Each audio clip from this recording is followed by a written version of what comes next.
All right, ladies and gentlemen, hi, everybody.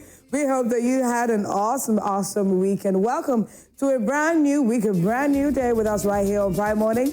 My name is Asia Dua Akumya, but you can call me the Golden Girl. Anytime I'm standing here, or anytime you see me stand here, you know that it is time for me to bring you updates on all the stories that are greatly trending on social media. At this point, I urge you to please be ready to be interactive with us on all our social media platforms. But a huge thank you to all of you who sent in your messages during the Newsflash segment. Don't stop. Continue sending in your messages. Let us know exactly how you think or what you think or how you feel about all that I'll be bringing your way right here on What's Trending on Prime Morning. Now, let's get right into our very first trending story for today. Yeah, the very heartbreaking story. I mean, who doesn't love Daddy Lumba?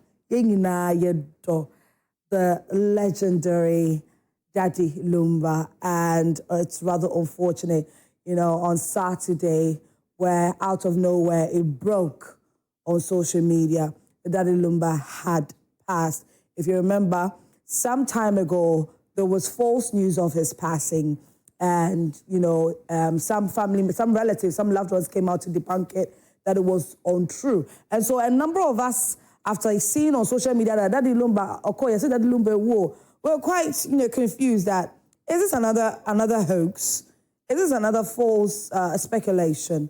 But there was an official communique from the family and close relatives of Daddy Lumba, which if you can have, I don't know if you have the communique, let's project it, where they officially made the announcement to everybody, all lovers of Daddy Lumba, that he had passed on. And this was on the 26th of July, 2025, which was on Saturday.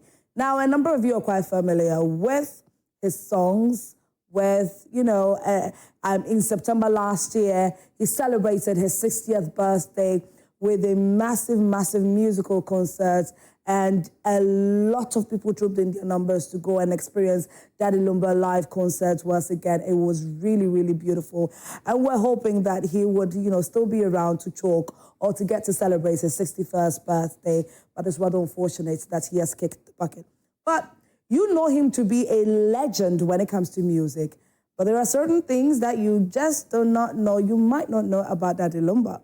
So here are some interesting facts about Daddy Lumba, if you can start projecting them. Very interesting facts about Daddy Lumba. So, during his time at Jabin Senior Secondary School, he led the school choir and composed the song Lumba Lumba, dedicated to the freedom fighters in South Africa. This song's popularity earned him the nickname Daddy Lumba, which later became his stage name. Let's move on. Continuing, he formed his first music group at Jabin Secondary School named Lumba Brothers. The group was started with his friends and girlfriend, Teresa Aberbrese. Okay, let's move on. Let's enjoy some more fun facts about Daddy Lumba. He relocated to Germany in the 1980s. It was there he met Ernest Nane Champo, and the Lumba Brothers were reborn with a powerful new high-life sound. His debut album, Yayaka Kwentuyomu, was released in 1989.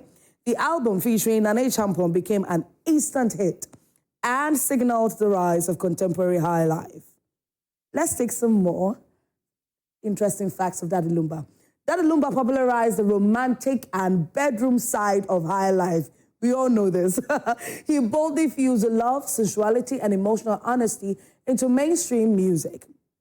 He has released over 30 albums, more than any Ghanaian solo artist, from Abenwaha to Sikasam. His consistency has spanned decades. Okay. Lumba pioneered the one-man band model in Ghanaian music. He was among the first to dominate without a regular performing band, just beats, lyrics, and presence.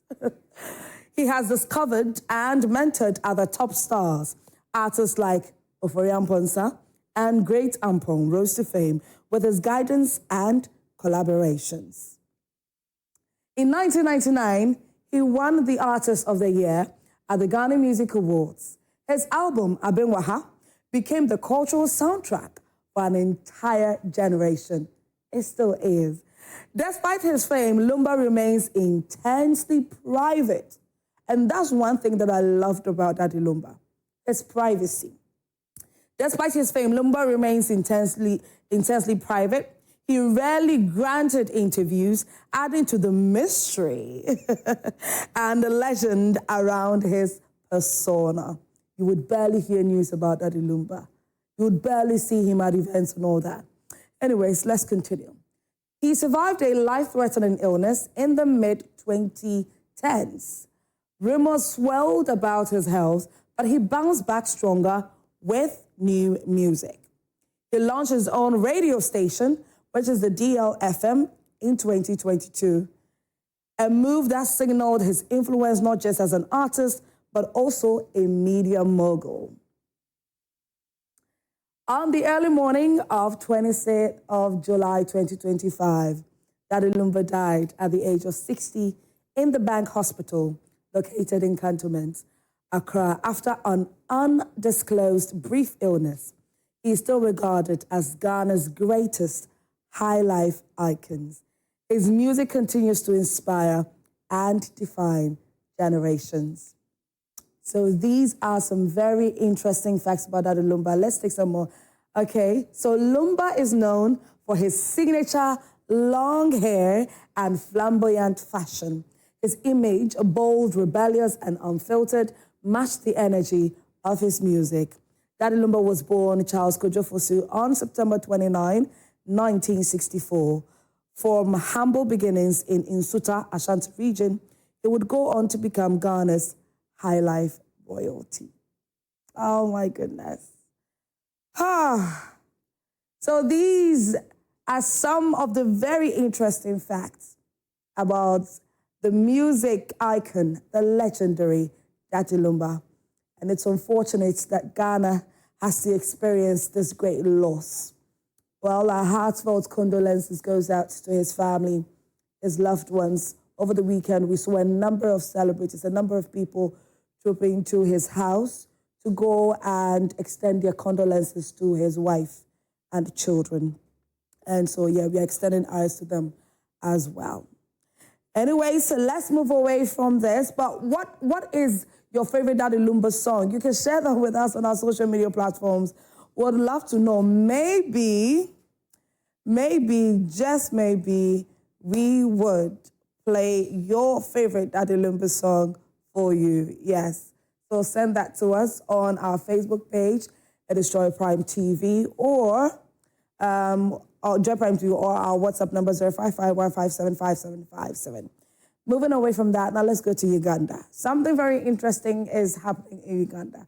Now, a medical officer is currently unhappy. He's disheartened by the actions of some Ugandans.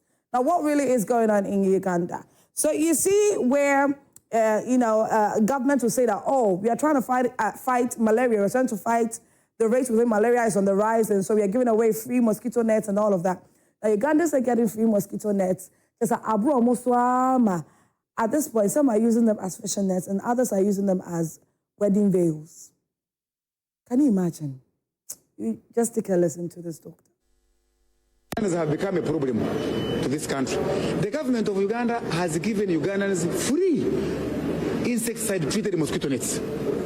But to my dismay, as a doctor for human beings, I have seen people using insecticide-treated mosquito nets in catching white ants in Busia. I am reliably informed, and I know for a fact that some people in this country are using mosquito nets as wedding gowns.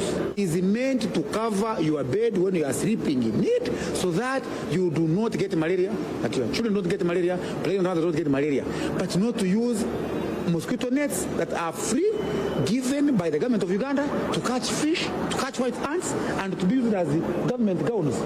Surely. I thank you very much. What level of disrespect is that? Huh? Why would Ugandans behave in this manner? It's the fact that he said that as a doctor of human beings, that he said says he's a doctor of human beings. Oh my God. Anyway. Let me be calming down. Because this is a serious matter. I don't need to be laughing like this. It's a very serious matter. Let's go on social media. Let's read some comments. Let's see how people are feeling. Okay, so O'Shea Big Mama says they are using them to catch fish, white ants and men. Okay, so, and men. Ankruja says, every time we think we have thoughts about every scenario, a new scenario emerges. I know. Pinky Beckley says, every single day we see things on the social media. Every single day, something new pops up. Somebody who says, in Kenya, we use it to shower. How do you do that? Diana says, doctor of human beings. Yes. That was the highlight for me, by the way. Desire Clark says, he's done with his people. Honorable is fed up. Umar Farouk says, Ugandan never missed the chance to amaze us all. Okay, Dance Gov says, what's the point of surviving if you don't have a man beside you? Oh, this is funny. Big Catch says, give them blue ones. Those are the ones given in my country. Yeah, if you give them the blue ones, they're going to use it. They're not going to use it for wedding veils or wedding gowns. Trans Alive says, in Ghana, they use it to fence their gardens. Ah, it's true.